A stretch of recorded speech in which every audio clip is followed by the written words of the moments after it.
with a short film? Now, the answer is, if we would have taken this question about 5 years ago, I'm going to tell you that it would have been very difficult to make money on a short film because of the distribution outlets really did not exist too much,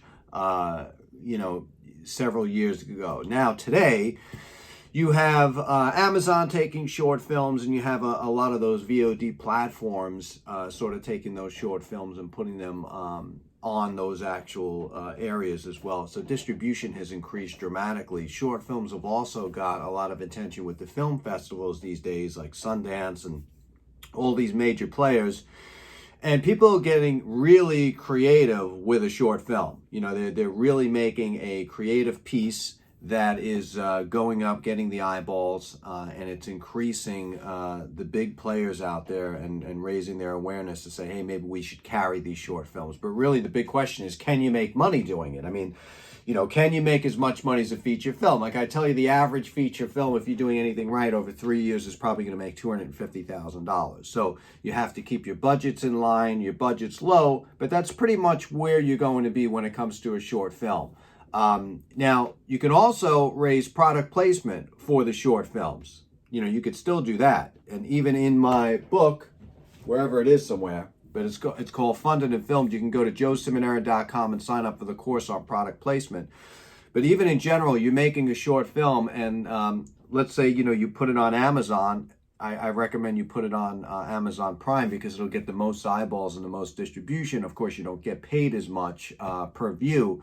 But if nobody's watching it, why charge $2.99? Nobody's going to pay for it. So, it's all about getting it to the eyeballs and getting it viral. Once people like something, they'll recommend it to a friend, a family member, and it'll snowball into something big. And this is why I'm against charging a lot of money for anything up front, because if you don't have the gravitas behind it and you're this beginner filmmaker, and you say to yourself, okay, I'm going to make the film, let me put it out there, but nobody knows you, nobody's ever seen prior work, they're not going to pay $7.99 for it, they're not going to pay $2.99 for it, they probably won't pay 99 cents.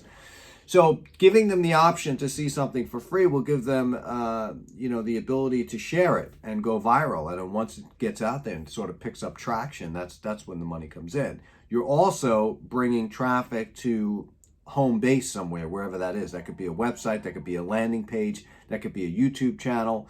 But again, you're creating that circle of people who are watching your stuff going back to home base, and you could sort of keep them as a fan. So the short film festival run is something good too, but there's a lot of creative ways online to look at how to go into film festivals with little or no money, because these film festivals can get really expensive, and they're quite ridiculous with what they're charging based on the fact that your product isn't even going to be seen half the time. So there's a whole scam around that film festival stuff too. So be really careful, do your research. Lloyd Kaufman had a really good list of top film festivals that he likes to put his movies in, and I looked at that list and reviewed it, and it was kind of spot on. So that's something that you could research. I don't really get into too many film festivals myself, because my distribution outlet is sort of in line already. So make your short film. Don't wait to make it. This is the first mistake people make, is they never get their project off the ground. So I want to encourage you to just, whatever you're doing this weekend or right now, just pick up that camera and start filming the short film. Don't say that your script is not ready, I don't have the right actors. Just get it together. You can start doing B-roll shots. Just put it together, get it in motion, and start announcing it on social media that you're doing the project as well, because that also gets you motivated when you've actually said that out on social media that you're going to be producing something. It sort of gives you a push in the behind to keep it going and make sure that you finish the film. So short films can make there are short films. I know some producers that made close to $100,000 on their short film. So there is some money to be played. And like I always tell you as well, it's all about the numbers too. Get off your butt and start making the picture, because the only way to create passive income in this industry is to throw a bunch of titles up there. Just keep making movies and throw them up there. And every quarter, that residual income will be in your pocket. So hope you learned something for today. Start making your movie. Get motivated. Start making some film. Lights, camera, action.